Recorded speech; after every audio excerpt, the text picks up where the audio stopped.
이태원 사고를 두고 어제 이상민 행정안전부 장관과 윤희근 경찰청장, 오세훈 서울시장의 연이은 사과가 이어졌습니다. 특히 오 시장은 발언 도중 눈물을 보이며 시민의 안전을 책임지는 시장으로서 책임을 통감한다며 사과가 늦어 죄송하다고 전했는데요. 관련 내용 취재기자와 얘기 나눠보겠습니다. 이주엽 기자. 네, 어제 하루 동안 사과 입장 발표가 이어졌습니다. 오세훈 서울시장도 긴급 기자회견을 통해 공식적으로 사과를 했죠. 네, 그렇습니다. 오 시장은 어제 오후 서울시청 브리핑룸에서 긴급 기자회견을 열고 머리를 숙였습니다. 시민의 생명과 안전을 책임지는 서울시장으로서 책임을 통감한다며 사죄가 늦어져서 죄송하다고 말했는데요. 발언 도중에 눈물을 보이기도 했습니다. 그러면서 모든 장례 절차가 마무리되고 모든 시민들의 일상이 회복될 때까지 최대한의 행정력을 동원해 수습할 것이라고 전했습니다. 또 경찰을 미리 배치한다고 해결될 문제가 아니었다고 말해 논란이 된 이상민 행안부 장관도 어제 발언에 대해 사과했고요. 윤희근 경찰청장도 경찰 대응에 미흡한 점이 있었다며 머리를 숙였습니다.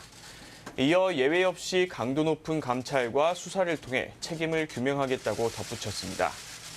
박희영 용산구청장 역시 어제 공식 입장문을 통해 매우 송구스럽다, 희생자들의 명복을 빈다고 밝혔습니다.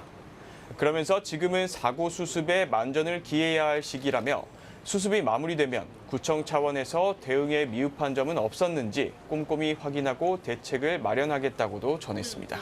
네, 오 시장의 기자회견 내용으로 미뤄볼 때 앞으로 서울시가 어떤 조치를 취할까요? 네, 기자단과의 질의응답에서 실시간 위기 대응 시스템에 부재하지 않았냐는 지적이 나왔는데요. 오 시장은 안전총괄실의 존재 이유와 역할 분담 등에 대해 다시 들여다보고 있다고 전했습니다. 안전총괄실은 재난과 사고 대응을 전담하는 서울시청 부서인데요. 업무 내용을 살펴보면 주로 풍수해나 폭염, 폭설 같은 자연재해 상황이나 공사장 붕괴 같은 산업재해, 대형 화재에 대한 매뉴얼은 있지만 이번 이태원 참사처럼 인원이 많이 몰리는 행사와 관련된 내용은 찾아볼 수 없었습니다. 때문에 오 시장은 이 안전총괄실의 개편과 업무 재편이 있을 것이라 예고했습니다. 아울러 지자체와 경찰 간의 유기적인 협력 체계가 필요하다고 강조했는데요. 지자체와 지역경찰서가 서로 상위 기관이 다르기 때문에 긴급한 상황에서 신속한 대응이 힘들기 때문입니다.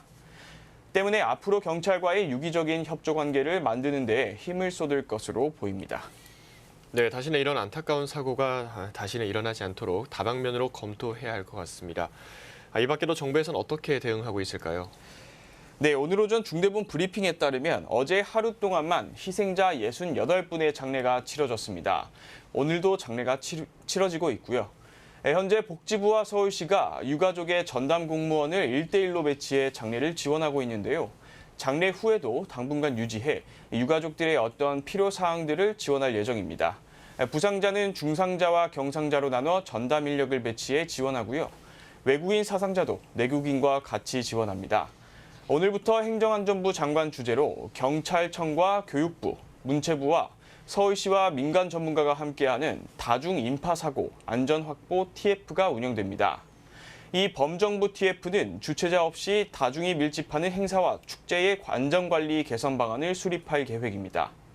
또 사고 원인 조사가 끝나는 대로 112 대응 체계를 종합적으로 손보기 위한 종합 대책을 마련하겠다는 게 정부의 입장입니다. 내일부터는 전국에서 1만 명 이상 모일 것으로 예상되는 지역 축제를 대상으로 정부 합동 점검이 진행될 예정입니다. 네, 이런 일이 일어나기 전에 미리 대비를 했다면 어땠을까 하는 아쉬움이 깊게 남습니다. 이주엽 기자 잘 들었습니다.